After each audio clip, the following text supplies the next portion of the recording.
voy a ir con el doctor Francisco Moreno, jefe de medicina interna y encargado del programa COVID del Centro Médico ABC. Doctor Moreno, ¿cómo estás? Buenas tardes. Buenas tardes, Joaquín. Gracias por invitarme a su programa. A ver, doctor, ¿cómo ves las cosas? Yo primero quiero hacerte una pregunta, ¿sí? Escuchamos con mucha, yo creo que ligereza o ignorancia, o las dos, que pues le van a poner un ventilador a alguien o que lo intubaron y se quedan como tranquilos. ¿Tú nos quieres contar el tormento que es ponerle intubar a alguien y lo que representa para esta persona y para los médicos y para la salud y para el cuerpo? Así es. Lo primero que sucede es que si no se alcanzan concentraciones de oxígeno altas a través de las puntas nasales o a través de una mascarilla, se requiere 100% de oxígeno y compresión para vencer esa inflamación que está provocando el virus en los pulmones. Y esto implica varias cosas. El paciente tiene que estar sedado porque no puede estar alguien con un tubo en la garganta en todo sentido. Esto evita que la familia esté en contacto con el paciente, entonces hay un aislamiento, no lo puede ver, no puede platicar con él. Evidentemente estos pacientes tienen que estarse monitorizando en cuanto a la cantidad de oxígeno que se le está pasando, la presión a la que se le está pasando. Si a alguien le pasa más presión de la que puede soportar el pulmón, se puede producir lo que se llama neumotórax, que se reviente el pulmón. Es decir, es una situación muy complicada. Y después el regreso a quitarle el ventilador es otro proceso muy complejo, porque una vez que el paciente ya se logra mantener con buena oxigenación, hay que empezar a bajar esos parámetros que le han ayudado a mantener esa oxigenación. Proceso largo, incluso le llamamos destete, es quitarle gradualmente ese ventilador y ver que el paciente esté despertando. Cuando despierta el paciente, evidentemente siente que tiene un tubo en la garganta, entonces es un periodo un poco complicado, pero no lo podemos despertar de otra forma, porque si lo dejamos dormido a la hora que le quitamos el tubo, no va a respirar.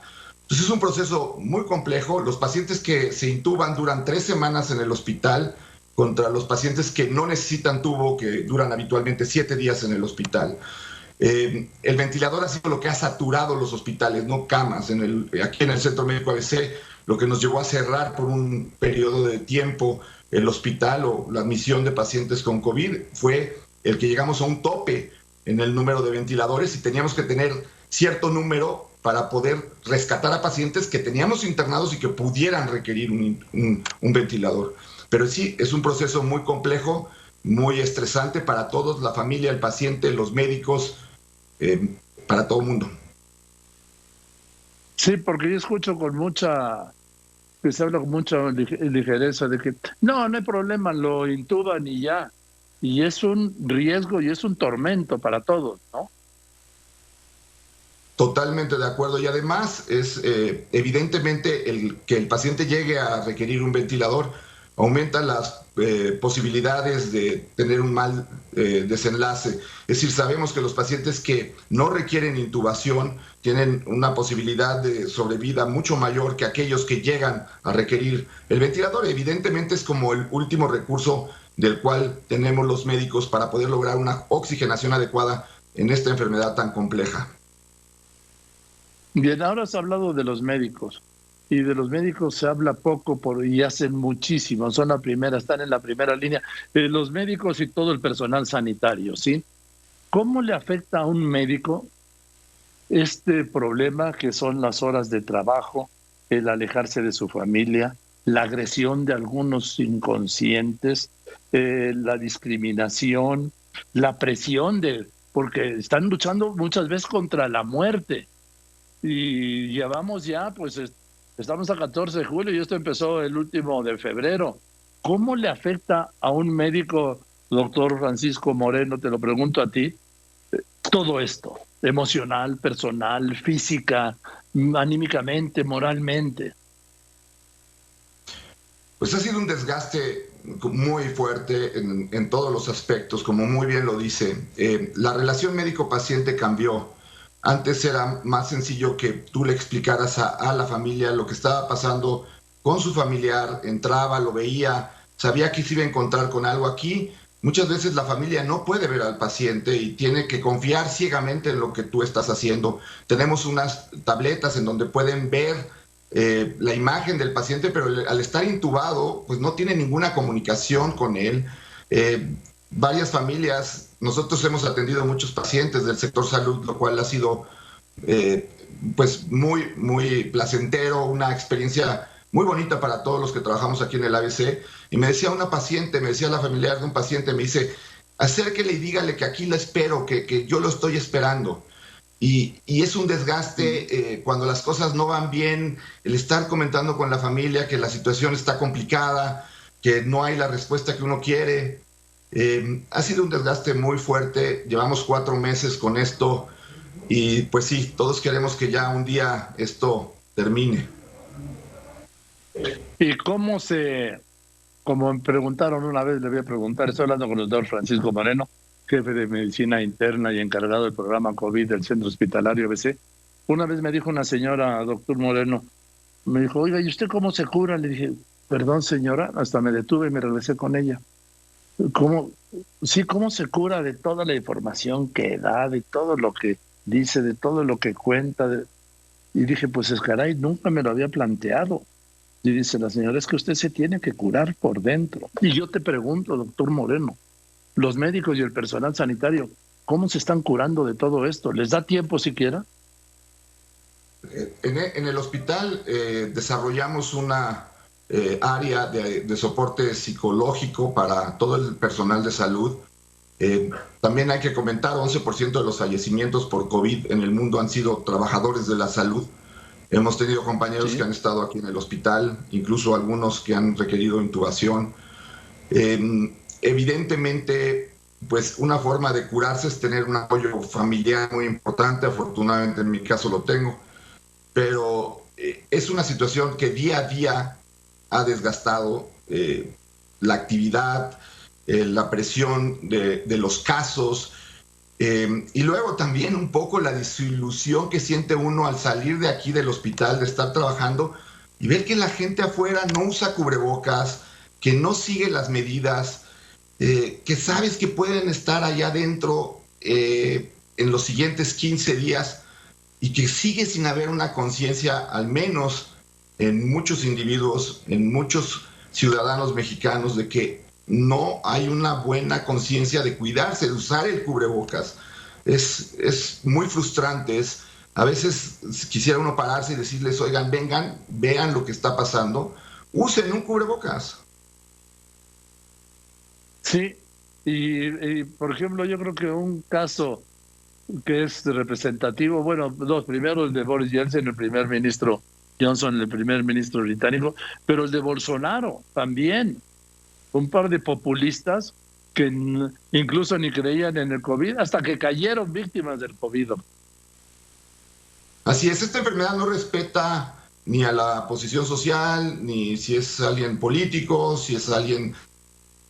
Respeta a cualquiera. Hemos tenido pacientes, como les comento, pacientes del sector salud que han llegado. Me tocó atender una gente que después de terminar el tratamiento nos regaló una gallina y éramos, pues no sabíamos qué hacer con la gallina. Fue una de las grandes experiencias que tuvimos, pero gente muy agradecida, muy amable, muy linda, que en un momento dado ya hicieron conciencia, y lo que les pedimos a ellos es vayan a los lugares donde viven y hagan conciencia de que esto es real, de que tenemos que usar cubrebocas, de que se tienen que lavar las manos, de que tienen que mantener una distancia, porque esta enfermedad está afectando a muchos mexicanos. Llevamos más de 35,000 decesos. Tristemente todavía la pandemia está en una meseta. En muchas ciudades del país ahorita se está presentando el momento más crítico.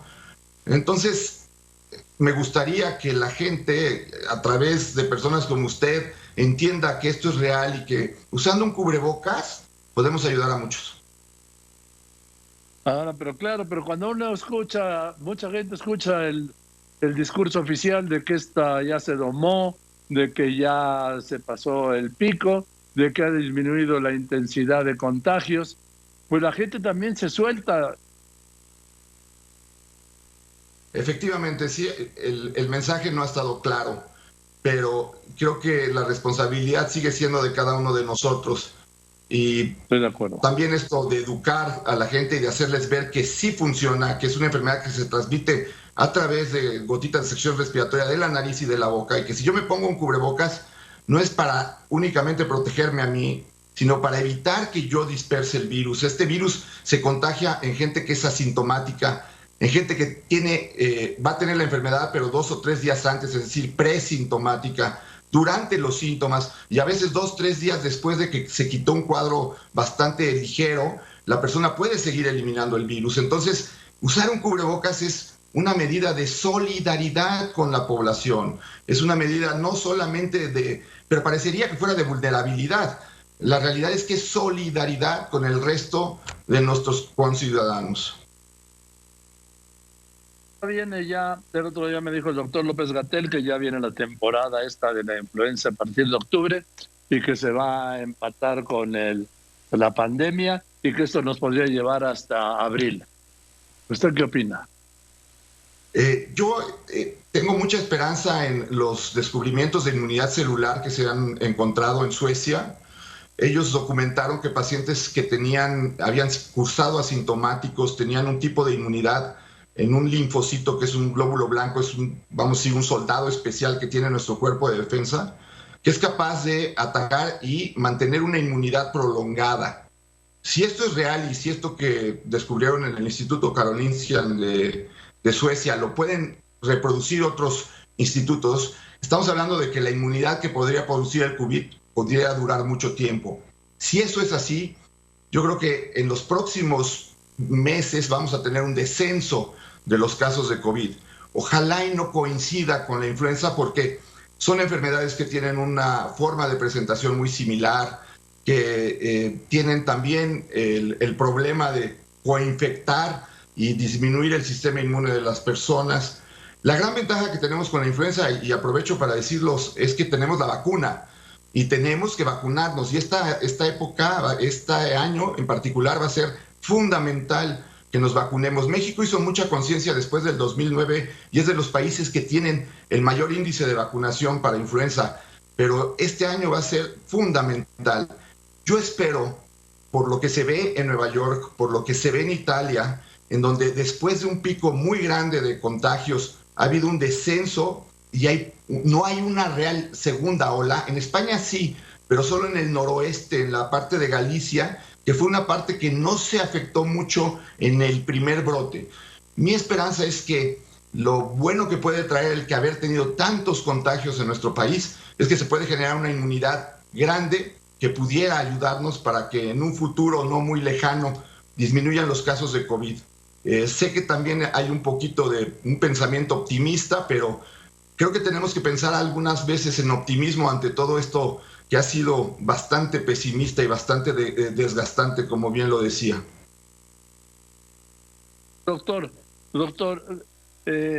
Moreno, dígame, es que no lo entendí, que el número tan alto de contagios puede llevar a la inmunidad, esa parte sí no la alcanzo a comprender. Sabemos que esta enfermedad en muchos casos es asintomática. Incluso hay estudios que estiman que puede haber 20 asintomáticos por cada persona asintomática.